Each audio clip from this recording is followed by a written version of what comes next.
রাজধানীর খিলগাঁওয়ের তালতলা এলাকায় একটি সমিলে ও গাড়ির গ্যারেজে ভয়াবহ অগ্নিকাণ্ড ঘটেছে। শুক্রবার সন্ধ্যায় এই আগুনের ঘটনা ঘটে। প্রাথমিকভাবে ফায়ার সার্ভিসের দুটি ইউনিট আগুন নেভানোর কাজ শুরু করে, তবে আগুন দ্রুত ছড়িয়ে পড়ায় যোগ দেয় আরও 7টি ইউনিট। আগুন নিয়ন্ত্রণে ফায়ার সার্ভিসের মোট 9টি ইউনিট একযোগে কাজ শুরু করে। 2 ঘন্টার চেষ্টায় আগুন নিয়ন্ত্রণে আনে ফায়ার সার্ভিস।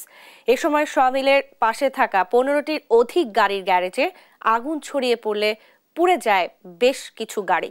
গ্যারেজে থাকা সিলিন্ডার বিস্ফোরিত হওয়ায় আগুন নিয়ন্ত্রণে বেগ পেতে হয় ফায়ার সার্ভিসের কর্মীদের।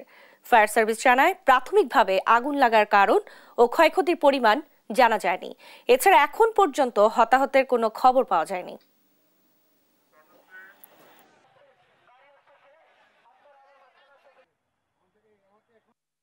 আগুন ধরতেছে আর বিকট আওয়াজ হইতেছে, সিলিন্ডার না হইলো 4-5টা ফুটছে, দেখিয়েছে খালি আগুন ধরতেছে পানি দিতেছে, কিন্তু আগুন নিবে না। আমরা এখন পর্যন্ত কোনো আহত নিহতর সংবাদ পাইনি এবং আমাদের সবাই আল্লাহর রহমতে ভালো আছেন।